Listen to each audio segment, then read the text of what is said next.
لیکن انفارچونیٹلی بدقسمتی سے اگر مسلمان ان چیزوں سے بچتا نہیں ہے، احتیاط نہیں کرتا ہے،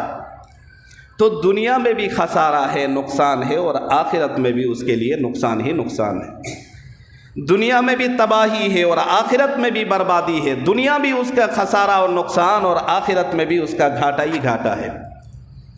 اس لیے گناہ سے بچنے کا اہتمام کرنا چاہیے۔ اخص الخاص یہ جو گناہ ہے جس کو ہم جھوٹ کہتے ہیں، جس کو لوگ اب جھوٹ نہیں، اس کو آرٹ اور کلا اور فنکاری سمجھنے لگے ہیں، اس سے بچنے کا اہتمام ہم سب کو کرنا انتہائی ضروری ہے۔ اللہ تبارک و تعالیٰ اپنی مقدس کتاب دوسری جگہ ارشاد فرماتے ہیں، اللہ لا الہ الا ہو، کہ اللہ وہ ذات ہے جس کے علاوہ کوئی اللہ نہیں ہے۔ اللہ وہی ہے جس کے سوا اور کسی کی عبادت اور پرستش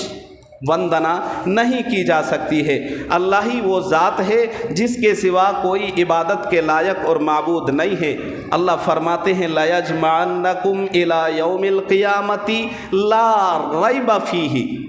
اللہ فرماتے ہیں کہ اللہ کی ذات وہ ذات ہے کہ جس کی ذات کی ہی عبادت پرستش کے لائق ہے، اس کے علاوہ اور کوئی ہستی ایسی نہیں جس کی عبادت ہو سکتی ہے۔ پھر آگے فرماتے ہیں لَيَجْمَعَنَّكُمْ إِلَى يَوْمِ الْقِيَامَةِ، قیامت کے دن اللہ تعالیٰ تم سب کو، یعنی پوری دنیا کے لوگوں کو، اللہ اپنے تمام بندوں کو، تمام مسلمانوں کو جمع کریں گے۔ اِلَى يَوْمِ الْقِيَامَةِ، قیامت کے دن، لا ریب فیہ، اور اللہ خود فرماتے ہیں، میں نہیں کہتا، یہ اللہ کی کتاب ہے، اللہ کا کلام ہے، اللہ اپنے بارے میں کہتا ہے وَمَنْ أَصْدَقُ مِنَ اللَّهِ قِيلًا، تو کہیں اللہ کہتا ہے وَمَنْ أَصْدَقُ مِنَ اللَّهِ حَدِيثًا، کہ اللہ سے زیادہ سچی اور اچھی اور پکی بات کس کی ہو سکتی ہے۔ اللہ کہتا ہے اللہ کی ذات عبادت کے لائق ہے، اللہ کے علاوہ دوسرا کوئی اللہ نہیں، اللہ کے علاوہ وندنا کرنے والی کوئی ہستی اور ذات نہیں ہے، اللہ کی ذات ہے۔ اللہ خود فرماتا ہے لَيَجْمَعَنَّكُمْ إِلَى يَوْمِ الْقِيَامَةِ، اللہ سب کو قیامت میں میدان محشر میں جمع فرمائیں گے۔ جب وہاں جمع ہوں گے تو کھیلنے کودنے کے لیے جمع ہوں گے، بولو بھائی، وہاں دوسرے کو پریشان کرنے کے لیے جمع ہوں گے، وہاں ہم دونوں رشتہ داری پہچاننے کے لیے جمع ہوں گے۔ کیوں جمع ہوں گے وہاں؟ گھر بنانے کے لیے، روزی کمانے کے لیے، فیملی پلاننگ کے لیے، بچے کے لیے، مکان کے لیے، دکان کے لیے، ان چیزوں کے لیے تو وہاں جمع نہیں کیا جائے گا نا۔ کیوں جمع کیا جائے گا؟ یہاں یہ جو زندگی ابھی آپ کو ملی ہے، کسی کی 60، کسی کی 50، کسی کی 50 پلس ہے، کسی کے پہلے ہے، کسی کی 20 ہے، کسی کی 17 سال ہے، یہ جو ابھی عمر ملی ہوئی ہے، کسی کو 60 سال، 70 سال، 40 سال، ہر عمر کو لوگ اپنی اپنی عمر پوری کر رہے ہیں، اور پھر اس کا جو ہے نا کام تمام ہو رہا ہے۔ وہ جو اللہ فرماتا ہے لَيَجْمَعَنَّكُمْ إِلَى يَوْمِ الْقِيَامَةِ، اللہ قیامت میں جمع کریں گے، تو یہ جو جمع کریں گے یوں ہی جمع نہیں کریں گے، بلکہ یہاں جو عمر ملی ہے اس عمر کا حساب وہاں دینا ہوگا، اس لیے وہاں جمع کیا جائے گا۔ اور یہاں جو عمر ملی ہے اور اس عمر میں جو نیکی اور بدی کیے ہیں، جو نیک اعمال کیے ہیں اور غلط کام کیے ہیں، ان تمام اعمالوں کی بیس پر، اس کی بنیاد پر پھر وہاں ہمارا فیصلہ ہوگا کہ ہم اچھے تھے یا برے تھے، ہمیں جنت میں ڈالا جائے گا، جنت کا پروانہ ملے گا، یا جہنم دوزخ میں ڈالے جائیں گے۔ اس کا پروانہ ہوگا، اس کا حساب کتاب ہوگا، اس کا فیصلہ ہوگا۔ یہ جو دنیا میں ہمیں عمر ملی ہے، یہ عمر اس لیے ملی ہے کہ وہاں ہم حساب صحیح دے سکیں گے، اور اسی کے بیس پر، اسی کے آدھار پر ہم جنت میں بھی جائیں گے، اور یا تو گناہ کریں گے تو جہنم میں ڈالے جائیں گے۔ تو اللہ فرماتا ہے لَيَجْمَعَنَّكُمْ إِلَى يَوْمِ الْقِيَامَةِ، کہ وہاں ضرور بالضرور وہاں جمع کیے جائیں گے۔ اب ہم اور آپ ہو سکتے ہیں، ہم لوگ تو مانتے ہی نہیں ہیں، دین اور شریعت پر ہمارا بلیو اور یقین نہیں ہے، دین اور شریعت پر فالو کرتے نہیں ہیں، دین اور شریعت پر چلتے نہیں ہیں، تو ایسے مسلمانوں کے دل میں یہ بات آ سکتی ہے کہ ہو سکتا ہے کہ یہ دنیا غیروں کی طرح غیر سوچتے ہیں، جو کچھ ہے یہی ہے، اس کے بعد اور کوئی جرم نہیں ہے۔ اس کے بعد پنرجنم کی جہاں تک بات ہے وہ اس کو مانتے ہی نہیں ہے، اس کو بلیو کرتے نہیں ہیں، وہ سمجھتے ہیں کہ یہ ساری باتیں بیکار کی بات ہے۔ لیکن اللہ فرماتا ہے لا ریب فیہ، تم جیسے مسلمانوں، تم جیسے بندوں کے دلوں میں اللہ خود خالق ہو کر کریٹر ہو کے فرماتا ہے اگر تمہارے دل میں اس طرح کی بات آنے لگے تو قرآن کے اس ورڈ، اس جملے میں غور کر لینا، لا ریب فیہ، اللہ فرماتا ہے اس میں کوئی شک نہیں ہے کہ تمہیں وہاں جمع کیا جائے گا۔ اور جب جمع کیا جائے گا تو یہ جو مکاری، ہوشیاری، فریب بازی، چالاکی اور چغل خوری، ہیرا پھیری، اسی طریقے سے اس کی ٹوپی اس کے سر، اور جتنے بھی معاشرے میں گناہ ہے، لوٹری کھیلنا، چال بازی کرنا، عیاری کرنا، زنا کرنا، یہ اس طرح کے جتنے بھی گناہ ہیں تمام گناہوں کا وہاں حساب کتاب ہوگا اور وہاں جمع بھی کیا جائے گا۔ اللہ کی بات ہے، اور آگے اللہ فرماتا ہے وَمَنْ أَصْدَقُ مِنَ اللَّهِ حَدِيثًا، کہ اللہ سے زیادہ سچی بات کسی کی نہیں ہو سکتی۔ یہ اللہ کی بات ہے، اللہ خود کہتا ہے کہ ایسا ہوگا، وہاں جمع کیا جائے گا، اور یہ یقینی بات ہے، اور اللہ سے زیادہ سچی کسی کی بات نہیں ہو سکتی ہے۔ بتاؤ جب یہ بات بھی سچی ہے اور اللہ سے زیادہ سچی کسی کی بات نہیں ہو سکتی تو اللہ نے کہا ہے تو سب باتوں کا حساب دینا پڑے گا۔ پورے مسجد میں جتنے بھی لوگ بیٹھے ہیں بتائیے، دل دھر کے، دل تھام کے، یقین کے ساتھ بالکل سچ بات بتائیے کہ ہم میں سے کون ایسے ہیں جو صبح سے شام تک ہو جاتی ہے اللہ اکبر، اللہ کی صدا، عشاء کے بعد جب ہم سونے لگتے ہیں تب بھی جھوٹ کے بعد ہی ہماری رات ختم ہوتی ہے؟ کیا ہوگا؟ اللہ کے رسول جناب محمد رسول اللہ صلی اللہ علیہ وسلم حدیث میں فرماتے ہیں، جس کے راوی عبداللہ بن عمرو بن عاص رضی اللہ تعالی عنہما ان النبی صلی اللہ علیہ وسلم قال اربع کہتے عربی میں چار کو، اربع من کن فیہ، کہ چار چیزیں، چار عادتیں، چار خصلتیں ایسی ہے کانا منافقاً خالصاً، وہ خالص کو اور لفظوں میں کہیں گے تو پیور بولتے ہیں اس کو، خالص منافق ہوتا ہے۔ وہ کون ہے؟ ومن کانت فیہ خصلۃ منہن، یہ جس کے اندر یہ خصلتیں، یہ عادتیں، یہ چار چیزیں پائی جائیں گی، ومن کانت فیہ خصلۃ من نفاق حتی یدعها، لیکن اگر چار میں سے کسی کے اندر ایک پائی جائے تو اس کے اندر نفاق پایا جائے گا۔ یعنی یہ جو چار چیزیں جس بندے کے اندر پائی جائیں گی اس کو کلمہ کی بنیاد پر پکا کافر تو نہیں کہا جائے گا، لیکن دین کا دشمن وہ ضرور ہوگا۔ وہ بسا اوقات آپ علیہ الصلاۃ والسلام کے بارے میں آپ فرماتے ہیں، حدیث میں ہے کہ ایک مسلمان کے لیے، دین اسلام کے لیے اور دین اسلام کے فالوورز کے لیے یہودیوں سے، عیسائیوں سے، کافروں سے، مجوسیوں سے اتنا نقصان نہیں پہنچا جتنا ایک نفاق والے سے، ایک منافق سے پہنچا ہے۔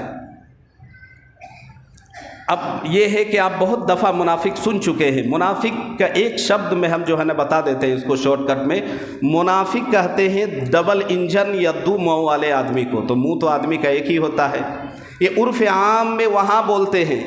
عرف عام میں ڈبل انجن یا دو منہ اس کو بولا جاتا ہے کہ ادھر گیا تو ادھر کی بات، ادھر گیا تو ادھر کی بات، بندر کی طرح ادھر ادھر گلاٹی مار رہا ہے۔ دھوئے بھائی کے سامنے بندہ جاتا ہے، ایک کو کہتا ہے کہ یار وہ تو ایسی ایسی بات کرتا ہے اور تمہارے بارے میں اس کا خیال، اس کی سوچ اچھی نہیں ہے، جب ادھر والے کے پاس گیا تو اس کے بارے میں برائی کرنے لگا۔ اس زمانے میں جو منافق لوگ تھے وہ مسلمانوں کے ساتھ مل کے رہتے تھے اور کہتے تھے کہ ہم تو یار تمہارے سے زیادہ ہم جو ہے نا محنتی ہے، تم سے زیادہ ہم اسلام کے ڈیفنس اور دفاع کرنے والے ہیں، مسلمانوں سے، اور مسلمانوں کا سب سے بڑا خیر خواہ منافق کہتا ہے میں ہوں، ہم سے زیادہ مسلمانوں کا خیر خواہ کوئی نہیں ہو سکتا، شبھ چنتک کوئی نہیں ہو سکتا۔ لیکن جب وہ یہودیوں کے پاس، مجوسیوں کے پاس، عیسائیوں کے پاس، کافروں کے پاس جاتے تو مسلمانوں کی بھید اور راز کی بات ان کو بتاتے تھے کہ ان کا یہ معاملہ طے ہوا ہے، وہ یہ کرنے والے ہیں، ان کے اندر یہ بات چل رہی ہے، تو اندر کی راز اور بھید کی بات جا کر بتاتے تھے۔ تو آپ نے فرمایا اربعٌ من کن فیہ کان منافقا خالصا، جس بندے کے اندر یہ 4 عادتیں خصلتیں ہوں گی وہ پکا منافق ہوگا۔ ان میں سے ایک ہے اذا اؤتمن خان، جب کسی کے پاس امانت رکھی جائے تو امانت میں خیانت کرے۔ امانت میں خیانت کرنا، اس پر ابھی تفصیلی بات کرنی نہیں ہے چونکہ جھوٹ پر بات چل رہی ہے، بہرحال کبھی اس پر بھی بات ہوگی۔ دوسرے نمبر پہ ہے اذا حدث کذب، کہ جب بات کرے، جہاں بات کرے، سچویشن کنڈیشن کچھ بھی ہو، کذب، جھوٹ ہی بکے گا، وہ جھوٹ ہی بات کرے گا، جھوٹ بول کے دوسروں کو اپنا بنانا چاہے گا، جھوٹ بول کے رشتہ توڑوانا چاہے گا، جھوٹ بول کے میاں بیوی کے درمیان تفریق کرنا چاہے گا، جھوٹ بول کے بسا بسایا گھر اجاڑنا چاہے گا، جھوٹ بول کے کسی کی عزت، کسی کی رفعت کو مٹی میں ملانا چاہے گا، جھوٹ بول کے کسی کے عہدے کو خطرہ میں ڈالنا چاہے گا۔ یہ بہت بڑی چیز ہوتی ہے جھوٹ۔ اللہ کے رسول صلی اللہ علیہ وسلم فرماتے ہیں منہن من النفاق حتی یدعها، کہ اگر اس کے اندر یہ 4 میں سے ایک بھی ہے تو وہ نفاق سے بری نہیں ہے، نفاق ہے یہ حتی یدعها، ایون کہ وہ چھوڑ دے اس عادت کو۔ تو یہ بہت بری چیز ہے، لیکن میں ببانگ دہل مسجد کی سب سے مقدس جگہ میں بیٹھ کر کہتا ہوں کہ بھری مسجد میں شاید میں کہتا ہوں، جب بھری مسجد میں آ گئی تو نہ آپ بچے ہیں نہ میں بچا ہوں، شاید ایک ویکتی کوئی ہے جو یہ کہے کہ میں جھوٹ نہیں بولتا، اور گھنٹہ میں، پل پل میں، سیکنڈ میں، مرحلے میں بندہ جھوٹ پہ جھوٹ پھینکے جا رہا ہے لمبے۔ اور جھوٹ یہ بہت بڑا دغا دینا ہے۔ جھوٹ کی قسمیں 3 قسمیں بتائی گئی ہے، لیکن سمے تو نہیں ہے، وہ ہو گیا ہے۔ اس پر جو ہے مختصر سے ایک حکایت میں بتا دوں کہ ایک دفعہ کی بات ہے، ایک جھوٹا آدمی، جب جھوٹا آدمی ہوتا ہے نا، تو جب جھوٹ بولنے کی عادت اور لت لگ جاتی ہے تو اب سامنے والا آدمی اس کی کسی بات پر بھروسہ، بولیے نا بھائی، وہ چاہے ساری رات ادھر پڑی جو ہے نا عبادت کرتے رہے، تہجد پڑھتا رہے، اتنا لمبا تسبیح لٹکا لے، لمبی داڑھی رکھ لے، جبہ پہن لے اور یہ عطر لگا لے، اور کبھی مسجد کا امام ہی کیوں نہ ہو جاؤ، کتنا بڑا مولوی مفتی کوئی بھی ہو، لیکن اگر وہ جھوٹا ہو تو سامنے سے اس کی عزت ختم ہو جاتی ہے۔ جھوٹ کی وجہ سے سامنے والا اب اس کی بات پر یقین نہیں کرتا ہے، ایون کہ اگر وہ 10-20 قسم کھاتا ہے تب جا کر وہ یقین کرتا ہے۔ اس میں بھی آدمی کو خطرہ رہتا ہے کہ کہیں ایسا نہیں بعد میں گلاٹی نہ مار دے۔ تو ایک آدمی تھا، ہمیشہ جھوٹ پہ جھوٹ بولتا تھا، اور جھوٹی عادت لت اس قدر لگ چکی تھی کہ کبھی بھی وہ سچ بولتا نہیں تھا۔ تو ایک دفعہ کی بات ہے، ایک محلے کے سامنے وہ چٹیل میدان کے پیچھے وہ چلا جاتا اور روزانہ زور سے چلاتا، ہلہ کرتا کہ بھائی دیکھو ادھر سے ایک شیر دہاڑتا ہوا آ رہا ہے۔ اب جب وہ یہ اعلان کرتا تو اس کی بات، اس کے اعلان سن کر لوگ بھاگے چلے آتے اور دیکھتے کیا ہے، پوچھتے سارے کہ بھائی کدھر ہے، کہاں ہے شیر، اور کس سے بچنا چاہتے ہو، اور کس سے بچنے کی تم دہائی لگا رہے ہو۔ تو انہوں نے جب سارے لوگ جمع ہو جاتے تو کہا کہ بھائی بات کچھ ایسی نہیں ہے، سچی اور صحیح بات نہیں ہے، بلکہ میں جھوٹ بول رہا تھا۔ اب اس کی یہ لت لگ گئی تھی، عادت ہو گئی تھی، روزانہ جب تب وہ ایسا ہی کرتا، وہاں جا کے چلاتا کہ بھائی دہاڑتا ہوا شیر آ رہا ہے۔ سارے لوگ جب جمع ہو جاتے، جب پوچھتے تو ادھر ادھر دیکھتے، کہیں کچھ نہیں، تو وہ سامنے سے کہتا کہ جی میں جھوٹ بول رہا تھا۔ ایک دفعہ کی بات ہے، وہ وہاں گیا، جا کر چلانے لگا کہ بھائی شیر آ گیا ہے، لہذا بچاؤ اور بچو، اپنا ڈیفنس کرو۔ جب چلانے لگا تو لوگوں کو یقین ہو چکا تھا کہ پہلے کی طرح یہ بندہ جھوٹا ہے، جھوٹ ہی بول رہا ہوگا، لہذا کوئی گیا نہیں۔ سوئے اتفاق ایسا ہوا کہ اس دن سچ مچ کے دہاڑتا ہوا ایک شیر چیتا آ چکا تھا۔ اب اس جھوٹے کو یوں جھپٹا مار کے اس کو نگل لے، پھاڑ ڈالے، اس کا کام تمام۔ جب سارے لوگ جمع ہوتے ہیں، اس کی چیخ پکار سنائی دیتی ہے، سارے جمع ہوتے ہیں تو دیکھتے کیا ہے کہ صرف اس کی ہڈی پڑی ہوئی ہے۔ سب سمجھ جاتے ہیں کہ جھوٹوں کے ساتھ یہی معاملہ ہوتا ہے۔ تو جھوٹ ایک بہت بری چیز ہے۔ بہت بری چیز ہے، اس سے بچنا چاہیے۔ سیدنا عبد القادر جیلانی رحمۃ اللہ علیہ کا بچپن کا وہ واقعہ تو آپ سنے ہوں گے کہ جب وہ پڑھنے کے لیے جاتے ہیں، بہت کم عمری ہے، ماں جب اس کو پڑھنے کے لیے بغداد کا سفر کے لیے اس کو بھیجتی ہے تو اس کے پاس کچھ اشرفیاں جو ہوتی ہیں اس کو یوں اچکن میں اس کو ڈال کر سی دیا جاتا ہے، ماں سی دیتی ہے، بچہ چلا جاتا ہے۔ اس زمانے میں سواری ہوتی نہیں تھی، سارے قافلے والوں کے ساتھ یہ بچہ شیخ عبد القادر جیلانی جو وقت کا بہت بڑا مجدد، بہت بڑا صوفی، بہت بڑا اللہ والا، بڑا محقق بننے والا تھا، یہ بھی قافلے والوں کے ساتھ چلا جا رہا ہے۔ سوئے اتفاق ایسا ہوا کہ قافلے والوں کو گھیر لیتا ہے رہزن۔ راہ کے معنی راستے کے آتے ہیں، زن کے معنی چھنتائی کرنا سادھارن لفظوں میں، یعنی ڈاکہ زنی کرنے والے کو رہزن کہا جاتا ہے۔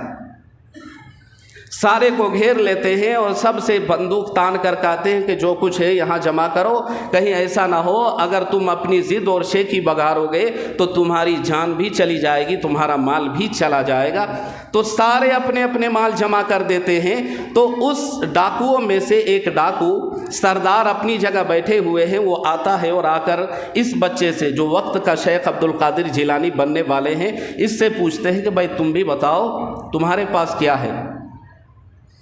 بچہ کہتا ہے کہ میرے پاس زیادہ کچھ نہیں ہے، یہ کچھ کپڑے ہیں اور یہاں جو ہے نا میرے پاس 40 اشرفیاں ہیں۔ آپ کتاب میں پڑھ چکے ہوں گے، کہتے ہیں کہ 40 اشرفیاں ہیں۔ تو وہ جو ہے نا اس کی بات کو اتنا ترجیح نہیں دیتے ہیں، دھیان نہیں دیتے ہیں۔ ان کو لگا کہ یہ مذاق کر رہا ہوگا، چھوٹا سا بچہ ہے، 40 اشرفیاں اس کے پاس کہاں ہو سکتی ہے۔ انہوں نے پھر کہا کہ ہاں میں مذاق نہیں کر رہا ہوں، میرے پاس ہے۔ تو سامنے والا پوچھتا ہے کہ بھائی کہاں ہے، تو وہ کہتے ہیں کہ میرے پاس ہے، تم تلاش کر لو۔ لیکن جب وہ بضد ہوتے ہیں، فورس کرتے ہیں، تو وہ کہتے ہیں کہ یہاں دیکھو میری ماں اچکن میں سل دی تھی، یہاں 40 اشرفیاں میری چھپی ہوئی ہے۔ اب یہ ڈاکو رہزن وہ پکڑ کے اس بچے کو جو وقت کا شیخ عبد القادر جیلانی بننے والے ہیں، اس کو ڈاکو کے سردار کے پاس لے کے جاتے ہیں اور لے جا کر کہتے ہیں کہ اس کا یہ ماجرا ہے، ساری باتیں کہہ سناتے ہیں۔ تو اب ان ڈاکوؤں کا جو سردار ہے آگے سے پوچھتے ہیں کہ یہ بتاؤ یہ بات تمہاری والدہ سی دی تھی، یہ کسی کو پتہ نہیں تھا اور ہمیں اس بات کی بھنک بھی نہیں لگی تھی، پتہ بھی نہیں چلا تھا۔ تلاش بسیار کے بعد، بہت ڈالا ڈھونڈنے تلاش کرنے کے بعد جب ہمیں یہ بات پتہ نہیں چلی، نہیں سمجھ میں آیا، تو تمہیں یہ بات بتانے کی کیا ضرورت تھی؟ تم چھپ چھپا کر، بچ بچا کر، سچ اگر نہیں بولتے، جھوٹ بولتے تو یہ تمہاری اشرفیاں بچ سکتی تھی، پیسے بچ سکتے تھے، لیکن تم نے کیوں اپنی جان اور مال کے تم خود اپنے دشمن ہو گئے؟ انہوں نے کہا کہ میری والدہ میرے آنے کے سمے اس کو سلتے ہوئے ایک نصیحت کی تھی، اور سب سے بڑی نصیحت وہ یہ ہے کہ بیٹا کچھ بھی ہو جانا، اپنی پوری لائف میں کبھی جھوٹ نہیں بولنا۔ مجھے اپنی ماں کی بات یاد آ گئی، اس لیے میں نے جھوٹ نہیں بولا، اور جھوٹ نہ بول کر میں نے سچ بولنے کو اچت سمجھا، اچھا سمجھا، میں نے سچ بول دیا۔ ان سارے ڈاکوؤں کے آنکھوں میں آنسو آ گئے، وہ سارے کو آنکھیں ڈبڈبا گئی، وہ سارے کے سارے جو ہے نا اپنے ہتھیار ڈال دیتے ہیں، اور ڈاکوؤں کا سردار یہ اعلان کرتا ہے کھلے طور پر کہ جس کا قافلے والوں کا جو بھی سامان لوٹا ہے وہ سارے سامان سب کو واپس کر دیا جائے۔ سارے اس کے سامنے ہتھیار ڈال دیتے ہیں اور سب ان کے سامنے توبہ کرتے ہیں، اور سارے توبہ تلا کر کے وقت کے سب اپنے اپنے نیک اور ولی بن جاتے ہیں۔